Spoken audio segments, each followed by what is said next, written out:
This week on The Chef's Cut, Joe and I are talking about the recently released James Beard Awards finalist list. We're starting with the biggest shockers. I was sure they were going to make the nominee list. How judging actually works. Can you shed a little bit of light of like, what are they looking at? What are they looking for? And what we would like to see change. Buckle in. This has been my beef for years, and I will die on this hill. But first, Chef's Cut Nation, we need 10 seconds of your time. Please take a moment to just rate and review the pod wherever you're listening. It really helps.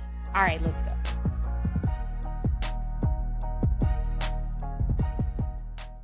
It is short list season. James Adrienne Beard 𝗚𝗍𝗄. short list. It's an exciting time. The list is short and the feelings are high. I am so excited for this year. So many great people made the list, and I want to be there to cheer them on, and I just want to be there to hang out with all my friends. You included. Yeah. No, I think the most exciting thing when I see the short list every year is getting to see everybody who's coming to Chicago. You know, like Aisha's coming. My buddy Vinny from Cordelia in Cleveland got nominated on the short list. Like, nice. He's coming to town. Him and I did No Kid Hungry together in DC last summer. So super excited to have him back for it. Just a great list. It's such a cool event for the city of Chicago. You know what I mean? It's a huge one for us. We love it. So it's always exciting having the best of our industry come to, you know, what I think is the best industry city and get to experience it for a weekend. And you know what? This is going to sound silly in comparison to everything you just said. But one thing that I love about it is chefs look like dirty little boys all day. Like, we're wearing baggy pants, baggy jackets, aprons. And this is like the one time a year that everybody like gets dressed up, like hangs out together. And it's just a different feeling for that. It is the best. It's so funny. Like seeing all the chefs, you're like, oh, look at you. You're so, you know what I mean? You feel like a proud parent. Like, oh, you put a suit on. You know what I mean? Like, you put on a tie. It's like all the people who you only have seen like gross after work or like really early at the farmer's market where it's like, you know, and it's like, oh, wow, look at us, huh? I mean, it's a crazy time. Like, we've been waiting for this for a couple of months. The long list came out, end of January? So I don't know. There were some surprises this year. There are some amazing chefs and restaurants nominated. To be clear, everybody on the list deserves to be there. No doubt. No doubt. I feel like it's always a matter of, it's never like, oh, I can't believe this person made it. It's always a surprise. It's like, ooh, that person. And there's just not enough room for everybody, right? Yeah. It's always a surprise of who left off. So looking at the short list this morning, knee-jerk reaction, biggest takeaway. Okay, so for me, one of the biggest surprises was this past year, and even on the pod, like we've been talking to so many people about Caribbean cuisine and the rise of Afro-Caribbean cuisine. It's all over the press. Some of the best new restaurants in the country from city to city are focused on Afro-Caribbean cuisine. But when the shortlist came out, I didn't see that representation there, even though there were some restaurants on the long list. So that was a big shock to me because that was such a huge story this year that I thought there would for sure be representation on the shortlist. What was your like knee-jerk first take when you saw the list? I think my biggest reaction was one, lack of New York on the national. I think lack of Chicago as well. A lot of California, a lot of Texas. Yeah. I thought that was really interesting. A lot of Texas on this list. I know Texas is huge, had 5. Right? Yeah. Texas is really, really big. So is California. Both huge markets. But I think I was really, really surprised to see. It's like Chicago, I feel like has on years and off years. But New York, I felt like that was extraordinarily surprising when you look at the big national ones. When you go from, you know, chef to restaurateur to restaurant to emerging to best new to outstanding bakery, all those like. Yeah. And I will say it's cool. It's cool seeing a lot of the smaller markets on there. You know, looking at outstanding, I think outstanding bakery might have the most eclectic list. You know, you have Sisters Bay, Wisconsin, you have Anchorage, Alaska, Bethlehem, New Hampshire, Bozeman, Montana, and then Charleston, South Carolina. Like Charleston, South Carolina is the biggest city on that list. Yeah, that's crazy. So best new restaurant, like looking through that, you have, it's a crazy, again, you get a mix here. You got 2 restaurants from Missouri, one in St. Louis, one in Kansas City, which I will say, Kansas City as a market, if you have not been, Mm-hmm. Ton of fun stuff happened there. Kansas City's a super fun city. I think it's a really slept out city. It's great. You have a Milwaukee restaurant on there, a Houston restaurant on there, obviously massive city. Philly, I felt like Philly had a big year. You got one in New York. You got 𝗧. Yeah. Is it Lee? 𝗧? 𝗧 Wine Bar. They've been getting, there's been like a groundswell of support for them for the past year.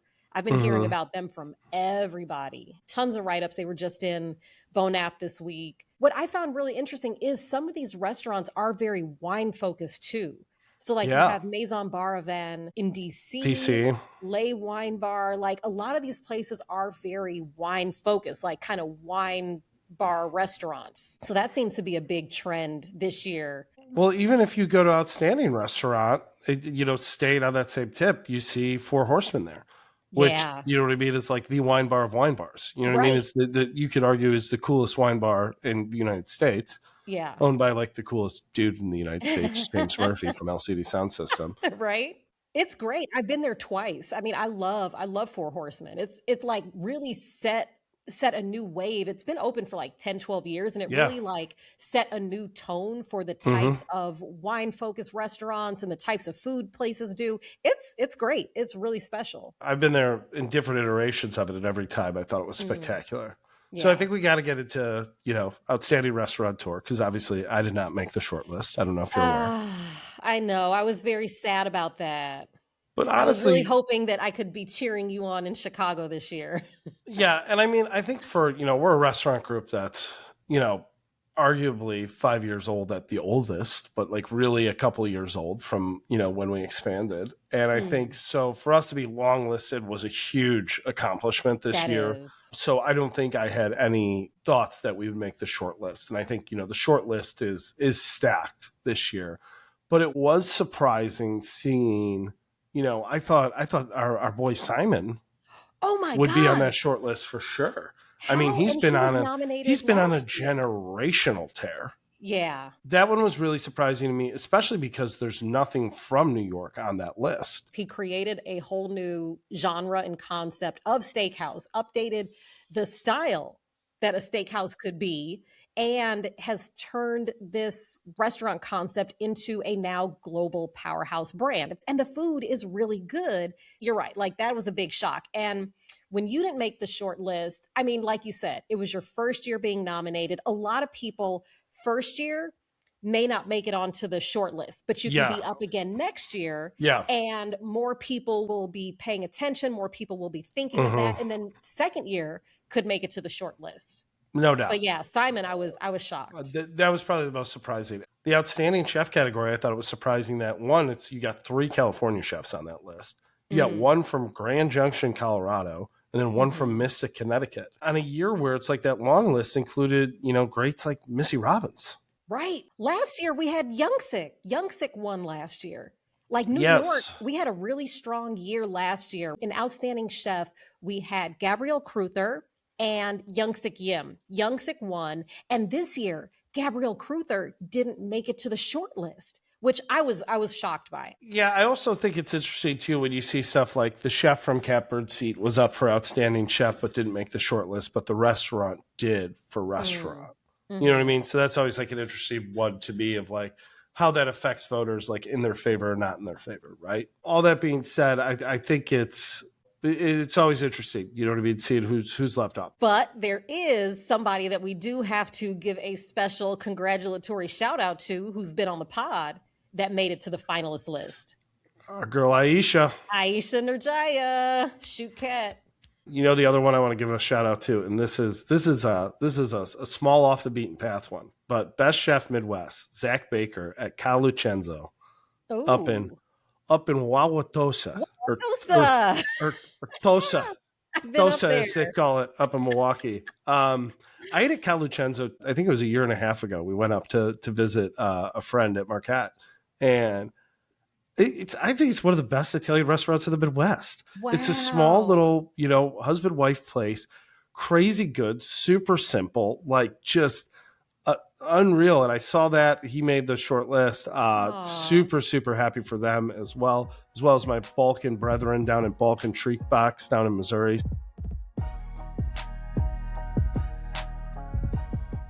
Okay, so I have a question, Joe. Top 5 biggest surprises. It can be restaurants, it can be other categories. What's your top 5 surprises of long list that did not make it to the short list? Because we agree, the short list is excellent. But what surprised you? Top 5 long list that didn't make it. I would say top 5 𝗬𝗵𝗂𝗃 restaurateur. That was number 1. I would say outstanding chef Missy Robbins not making the short list. I think as far as outstanding restaurant goes, I mean, 𝗧𝗵𝗲𝗃 not making the short list. Like, I was surprised. I couldn't believe they hadn't won already. Like, that's in my mind, that's institution level of restaurants in New York. I think it's one of the all-time greats. So like that one to me was really, really surprising. And then I think, for me, it's like looking at, I have to go in my own backyard and talk about Great Lakes a little bit, right? So looking at the long list for Great Lakes, that we got 3 Ohio and 2 Chicago is kind of surprising. Ty Dang not making the short list. He's been listed a bunch of times. Christopher Young over at Maxwell's, I was really, really surprised to not see him make the short list. I think what he's doing there is really, really good. And then the other one off that list, that Ladder 4 wine bar in Detroit, is everybody I've talked to up there is like, that place is crazy good. Another wine focused place.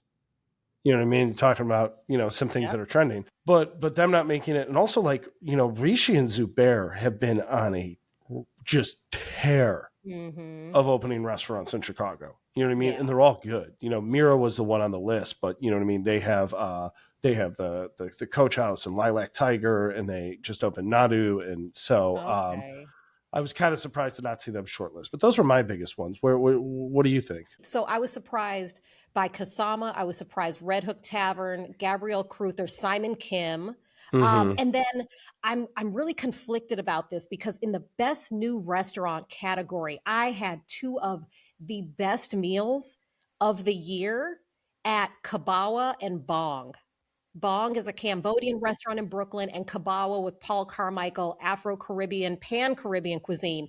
2 of the best meals. And I thought it was going to be a death match in best new restaurant between Bong and 𝗂𝗏, and neither of them made the short list. So that was shocking. I feel like 𝗂𝗏 is the one where it's like every person I've talked to who's been has been like, it's it.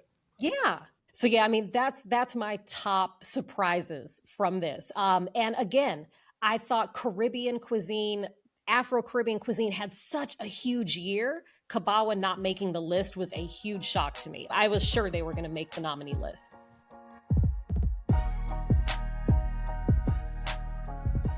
Speaking of the nominee list, you sitting on New York, you have a little, insider baseball on this. Because I don't know who sits on Chicago. You know what I mean? I don't know who judges it. And I don't know the criteria. Like, can you shed a little bit of light of like, what are they looking at? What are they looking for? Because I remember back in the day when I worked for Tony, like when the log list would come out, they used to, if you had won a James Beard Award, you got to vote.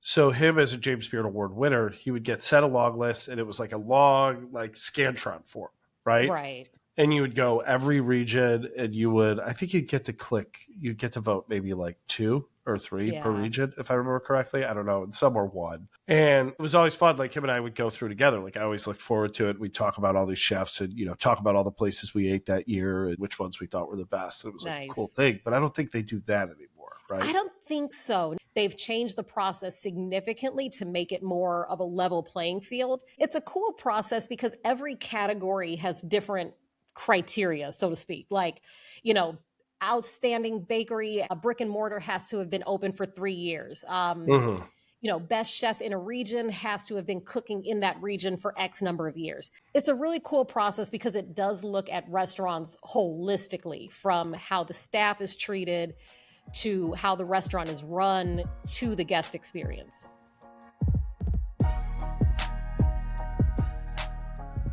Buckle in. This has been my beef for years, and I will die on this hill. I wish I had a giant map around me to explain this. The regions are like reverse gerrymandering. They make zero fucking sense. Oh no. Tell me more. Tell me All more. right. So we're going to best chefs. All right. We go region by region. California, Okay. that's a region. That's fine. California Right. can have California. New York gets New York State, right? Mm-hmm. That's great. They need New York State. It's a big region. I get that. We get Texas, gets Texas. Totally understand that. This is my beef with this shit. Talk to me. Is best chef Great Lakes. Okay. And best chef Midwest. So Great Lakes, you have Illinois, Indiana, Michigan, Ohio.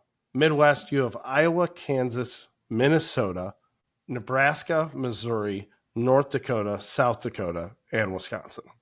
So Illinois' got to be Illinois. Chicago's got to be its own thing. You know what I mean? Like they got to let just Illinois be Illinois because it screws up the region where it's like this year, best chef Great Lakes, it's 2 Chicago, 3 Ohio, which is not usually the case. It's usually 4 Chicago, 1 from somewhere else. Right, that's true. So it's not fair for the rest of the region. So Great Lakes should be Indiana, Michigan, Ohio, Wisconsin, and Minnesota. Okay. That should be Great Lakes. Illinois should be Illinois. Needs to be separated out, would open up the field, would make way, way more sense because also all those places are on the Great Lakes. So it feels fair. Yeah. I'm not fucking stretching here. No, like that seems reasonable. And then it opens up the Midwest to, you know what I mean? I think more of like seeing more stuff from Iowa, from the Dakotas, from Nebraska. There's a good amount of Missouri this year, which is kind of surprising. Missouri got 4 this year. I mean, it's, the Midwest, it's like you look at it, it's 1, 2, 3, 4, 5, 6, 7, 8 states, and you have representation from half. Right? Yeah. So it makes it feel like it's too big. Like, I'm not saying you have to have all from all, but it's like, same as Great Lakes. You have Illinois and you have Ohio. You have no Michigan, no Indiana this year. And I mean, Indiana rarely gets it, but still, doesn't matter. The other one, I think, the other most egregious one is Mid-Atlantic. DC, Virginia, Maryland. DC, Virginia, Maryland, Delaware, New Jersey, Pennsylvania. Yeah. I think, like, that one to me is crazy too. You know what I mean? Because it's like you look at it this year, especially, it's like you got 4 Philly, 1 DC. I think Pennsylvania stands on its own too, because you have 2 major cities there in Philly and in, or you do Pennsylvania, Jersey, because you have that weird, like border. Right. And then you throw Mid-Atlantic. It's also like Pennsylvania's not into Mid-Atlantic. Mid-Atlantic, mid. What about midway to what? Midway to fucking Ohio? In what geography world are we fucking living? This is insane, dude. Okay. I know there's a map in the kitchen at the James Beard house. I've seen that fucking shit. Tell someone to look at it. If I were a basketball team in Pennsylvania, what region would I be in? You'd be in the East. Oh, okay. Got it. Okay. Well, you know what? We can go by basketball rules for this. It seems like they're going by like the new ones where like they restructured all the conferences. But that's the biggest thing. I think they need to look at the regions. I think the regions are wildly antiquated. I think if they redid that, it would be better. It would be so much better. It'd be more interesting. It would be more, you know what I mean? It's never going to be fucking fair, right? You know what I mean? Right. It can't be fair. That's not life. But I think it would make it, I think it would make it better. Okay. And I don't think it's like a crazy, crazy ask. But that would be the biggest thing I would change if they ever cared what I thought about anything, which I don't think they do.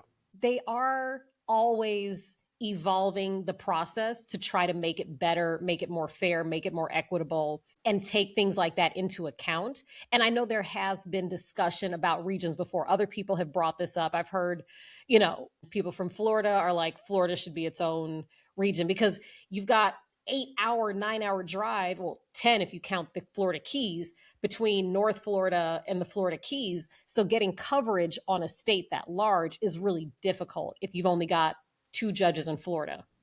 Sure. And I mean, they go all the way from Alabama, Georgia, Arkansas, Louisiana. All the way to Puerto Rico.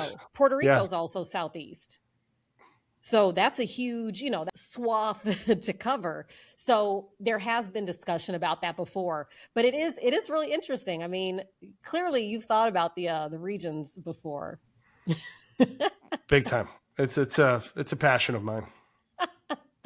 I love that, Joe. This has been so fun breaking this down. And we will definitely, are we going to be in Chicago this year? Can we hang out? I mean, I'll be in Chicago. You coming out for the awards? I mean, I go every year. It's always like me and my sisters like hangout weekend. And, you know, Steven, we all kicked it last year. We had our podcast launch party. So we're running with it you back. Last year. We might have to run it back. We might have to run something back, Age.